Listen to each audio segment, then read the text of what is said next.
Assalamualaikum warahmatullahi wabarakatuh. Sahabat Aru, kembali kita di Teras Aru. Kali ini kita akan bincang-bincang dengan abang saya, ya. Beliau Bang Faisal. Ya, Faisal Ya, Manomang. Faisal Manomang. Iya. Ya, selamat bergabung, Bang. Ya, selamat. Ya, terima kasih. Ya. Jadi Bang Faisal ini sekarang ini menjabat sebagai Ketua PKN. PKN, ya, pimpinan cabang Partai Kebangkitan Nusantara. Ya. Ya. Seperti apa nanti perjalanan PKN di Kabupaten Kolaka, kita akan tanya Bang Faisal. Ya. Lama ini baru jumpa ini, Bang. Lama ya? Ya. Baru ya. Kita ini sudah udah lama baru kita ketemu ini. Iya, ya, Bang. Baru, ya. Baru kali ini kita ada kesempatan, alhamdulillah kita masih diberi kesehatan. Iya, ya, alhamdulillah, Bang. Ya. Kabarnya bagaimana, Bang? Ini? Ya, alhamdulillah baik-baik. Sehat. Sehat. Ini sekarang sudah memegang pimpinan partai baru, ya? Ya. Partai Kebangkitan Nusantara. Nusantara. Ya. Jadi Ya. berdasarkan surat keputusan dari PIMNAS, Pimpinan Nasional Dewan Pimpinan Pusat Partai Kebangkitan Nusantara, saya Ya. diamanahkan untuk memimpin Partai Kebangkitan Nusantara di Kabupaten Kolaka untuk periode 2022-2027. Ya. Gitu. Sejak kapan dia ini? Sejak berlakunya ditetapkan itu tanggal 28 Februari. 28 Februari, ya? 28 Februari. Ya. Untuk di provinsi? Untuk di provinsi kebetulan diamanahkan kepada Bapak Pak Umar Samion. Pak Umar Samion, ya. Ya. Di tingkat pusat sendiri? Di tingkat pusat sementara ini masih diamanahkan kepada Pak Gede Pasek. Pak Gede Pasek, ya, anggota DPD, mantan Sekjen Hanura. Nanti tapi kalau kita melihat bahwa partai ini memang digawani, digawani oleh Pak Anas Sunarminggu. Ya. Jadi nanti Pak Anas Sunarminggu ke depannya ini, saya dengar informasi dari DPP bahwa nanti beliau akan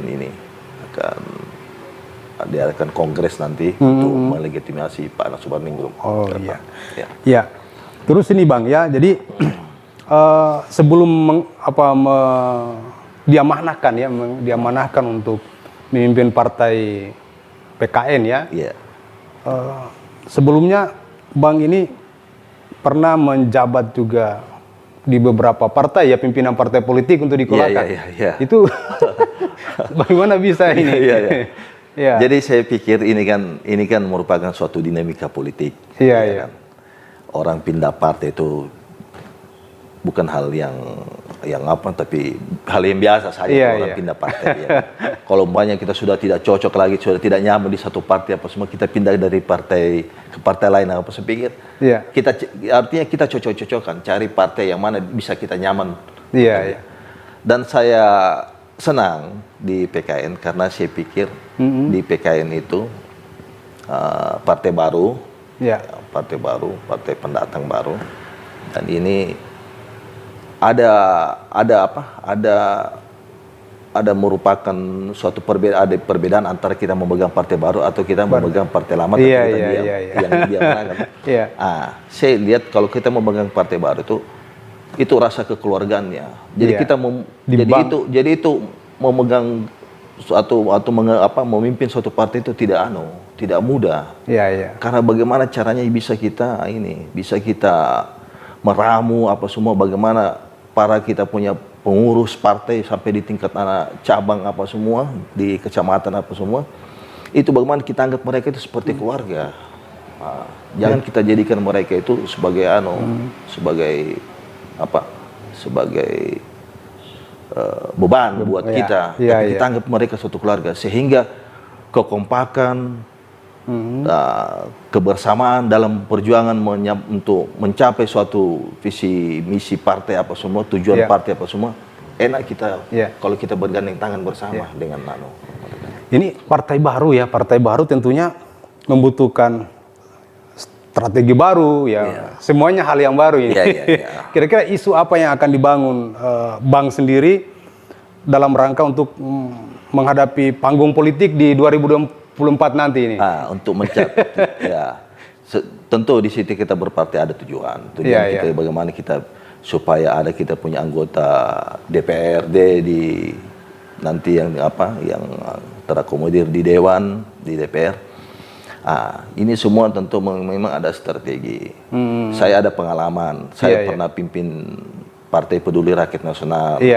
Dan itu saya mendapatkan 3 kursi. 3 kursi. Di pemilu 2009 2014. 2009 2014 saya pegang Partai Peduli Rakyat Nasional PPRN. Dan di situ saya mendapatkan 3 kursi. Kemudian saya tidak nyaman di situ lagi. Saya coba pindah lagi di Partai Hanura. Di Partai Hanura di pemilu 2000 berapa yang kemarin sebelum 2009. Saya mendapat 2019 saya mendapatkan lagi 3 kursi di situ, 1 fraksi lagi dari partai. Tentu ini semua pengalaman ini untuk menakodai PKN di Kabupaten Kolaka. Saya pikir saya tidak perlu memerlukan jurus lagi. Tapi bagaimana strategi saya menempatkan caleg-caleg saya itu untuk bisa meraih kursi di DPR untuk 2024 nanti ke depan. Artinya partai baru tapi pengurus-pengurus di dalamnya adalah orang-orang yang memiliki pengalaman tentang dunia politik. Kebetulan pengurus-pengurus saya di PKN ini yang saya akomodir dalam semua ini, kalau bisa saya bilang ini semua orang berpengalaman semua. Berpengalaman. Saya berkolaborasi dengan beberapa mantan-mantan pengurus partai lain semua berkolaborasi semua. Bahkan ada mantan ketua KPU juga saya akomodir juga dalam dalam kepengurusan saya. Mantan ketua KPU, beliau sangat antusias bergabung di PKN setelah saya minta untuk bergabung di PKN. Untuk waktu dekat ini ada program yang dilakukan untuk untuk waktu dekat ini kita dalam rangka menghadapi verifikasi, tentu kita bentuk pengurus-pengurus di kecamatan, dan itu sudah saya lakukan. Jadi dari 12 kecamatan yang ada di Kabupaten Kolaka semua sudah terbentuk. Sudah terbentuk semua, tinggal kita SK-kan saja. Sudah terbentuk kita semua, tinggal kita SK-kan. Kebetulan SK-nya nanti ditandatangani oleh Ketua Pimda, Bapak Umar Samir nanti yang menandatangani SK mereka nanti. Jadi bukan kami dari kabupaten tapi di provinsi yang menandatangani nanti Artinya ini dalam rangka untuk menghadapi verifikasi yang dilakukan untuk menghadapi pelaksanaan pemilu 2024 itu. 2024 kami PKN sudah siap untuk menghadapi verifikasi. Seperti itu Jadi Bang Faisal ini memang untuk di Kolaka beliau memang cukup lama di partai politik, bicara tentang strategi dan isu apa yang akan yang beliau bangun nanti ke depannya. Saya kira ini sangat kita tunggu untuk ke depan, kira-kira untuk menghadapi pencalon legislatif. Ini sudah ada upaya-upaya yang dilakukan. Untuk secara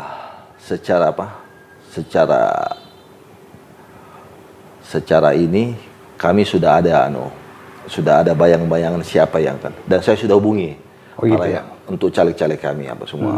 Bahkan kami dari Paguyuban Kerukunan Bali semua sudah kami hubungi semua, dan mereka antusias, apalagi sementara ini ketuanya juga di Dewan Pusat di nasional di pusat di Pimnas ini orang Bali juga jadi untuk insyaallah untuk wilayah selatan kami ada target di situ untuk mendapatkan kursi untuk di wilayah selatan. Artinya target satu fraksi seperti yang Abang pimpin di partai-partai yang lama itu bisa diwujudkan kembali itu saya punya impian ke depan. Impian saya ke depan. Mudah-mudahan apa yang seperti kemarin saya lakukan bisa tercapai di PKN nanti ini. Tapi tidak berat, enggak? Artinya partai baru, sementara kita harus menghadapi partai-partai yang sudah lama ini nih. Iya. Tentu di sini kan kita mempunyai strategi masing-masing. Iya, iya. Mempunyai strategi masing-masing. Bagaimana caranya kita untuk bisa memperkenalkan ke masyarakat. Dan tentu untuk dalam rangka memperkenalkan PKI ini kepada masyarakat, tentu ada strategi yang akan saya buat nanti. Bagaimana caranya supaya PKN ini bisa dibocorkan. Bisa dibocorkan dulu. Artinya kan supaya masyarakat tahu bahwa ada ini partai baru yang sekarang di Kolaka ya. Ya, selain partai-partai yang sudah familiar kan. Ini ada partai baru ini. Bisa dibocorkan kira-kira apa yang dilakukan ini? Ya, enggak apa-apa karena saya didesak untuk membocorkan. Saya kasih satu bocoran. Ya, pertama yang saya lakukan, saya akan mengadakan pendekatan kepada tokoh-tokoh masyarakat. Tokoh masyarakat, tokoh pemuda, tokoh agama, tokoh perempuan, adik-adik Karang Taruna apa semua. Karena saya juga punya pengalaman, saya 2 periode pimpin Karang Taruna. Dan alhamdulillah berhasil saya pimpin Karang Taruna Kabupaten Kolaka dengan mendapat 2 kali penghargaan dari pusat. Tentu itu saya akan upayakan bagaimana mendekati mereka apa semua, memperkenalkan PKN apa semua, supaya PKN ini bisa diterima di hati mereka. Abang sendiri sebenarnya apa yang menjadi latar belakang kemudian abang mau menerima ini partai? Saya pikir begini. Saya pikir PKI ini memang partai baru dan saya senang juga. Ada tantangan, ada kesenangan tersendiri saya ketika memimpin partai baru. Ada tantangan yang atau karena visinya yang sama dengan apa yang abang visinya termasuk salah satu visinya. Tapi saya punya ini tantangan. Itu yang saya bilang tadi Pak Aru tadi bahwa memimpin suatu partai yang sudah jadi dengan memimpin partai yang baru. Itu ada bedanya. Kalau kita di partai ada kebersamaan, kebangkitan semangat, kebersamaan, kekeluargaan apa semua untuk memimpin ini untuk menjalankan ini partai baru ini. Dibandingkan partai-partai yang abang sudah pernah pimpin sebelumnya, ada enggak keunikan dari PKN sendiri ini? Saya lihat keunikannya bukan lagi keunikan, saya lihat, tapi saya lihat isinya. Siapa orang di dalamnya PKN. Baik di figur tingkat nasional maupun di tingkat provinsi apa semua figur-figur saya pikir bukan figur-figur baru tapi orang semua tapi sudah orang berpengalaman dalam hal urusan dunia politik. Saya pikir untuk akselerasikan baik antara pusat, provinsi, kabupaten sudah saya pikir sudah tidak ada problem apa semua. Visinya sendiri seperti apa? Seperti visinya, saya belum lihat sendiri dia punya anggaran dasarnya apa semua, tapi karena ini partai baru dan kami ini belum deklarasi juga nanti insya Allah akhir bulan 3 kita deklarasi di Bau-Bau, deklarasi PKN. Di situ nanti kita akan tahu bagaimana sebenarnya apa semua ini.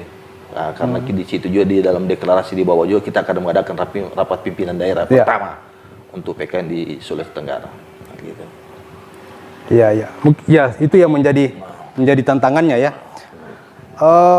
Atau mungkin abang sendiri setelah mengambil partai ini ya, menahkodai sebagai pimpinan, ada enggak rencana-rencana ke depannya ya? Saya pikir Bung Aru masih terlalu dini. Tapi saya ini orang yang fleksibel. Saya pikir kalau ada orang yang lebih siap dan lebih mampu memimpin Kabupaten Kolaka ini, kenapa? Why not? Apa salahnya kita percayakan kepada yang siap itu?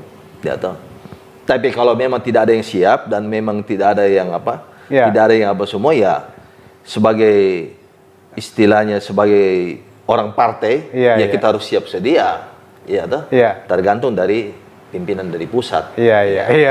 Kalau pimpinan pusat perintahkan atau pimpinan provinsi perintahkan, laksanakan perintah tugas partai kita siap-siap saja 1x24 jam. Bagaimana kira-kira tanggapan abang? Ini kan boleh dikatakan abang ini sebagai tokoh politik di Kabupaten Kolaka ya.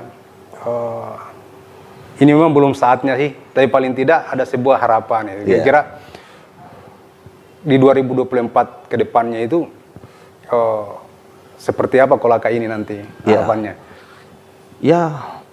Kita berharap mudah-mudahan ke depan bupati atau siapa yang akan terpilih menjadi bupati ke depan apa semua bisa melanjutkan pendahulunya melaksanakan tentu di sini kan ada program-program apa semua yang dan bupati sekarang ini kan tidak mungkin barangkali semua bisa direalisasikan program semua. Tidak-tidaknya program dari bupati lama itu bisa dia melanjutkan lagi semua. Dan saya pikir untuk saat ini Kolaka sangat maju buat saya di Kabupaten Kolaka, sangat maju. Perkembangan pesat di Kabupaten Kolaka. Dan saya anggap bahwa Pak Safei berhasil dalam memimpin Kabupaten Kolaka.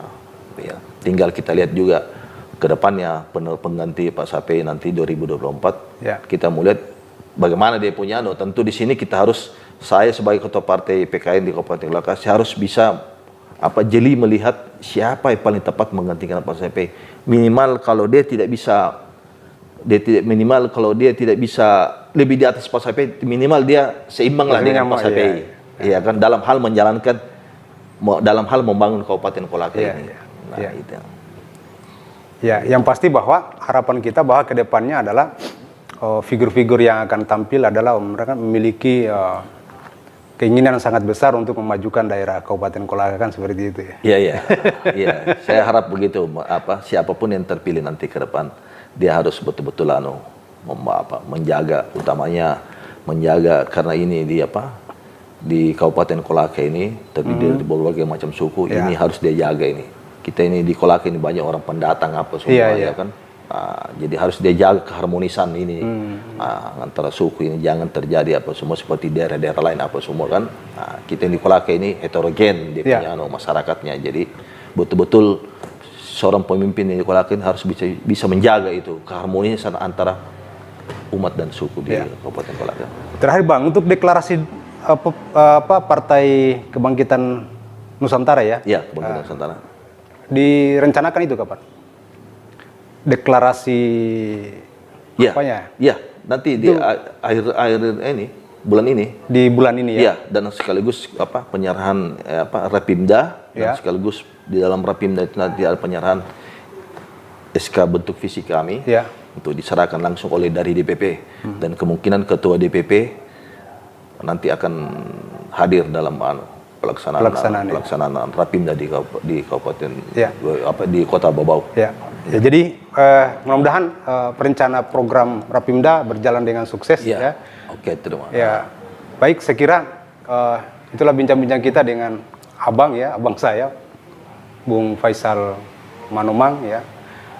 Terima kasih. Assalamualaikum warahmatullahi wabarakatuh.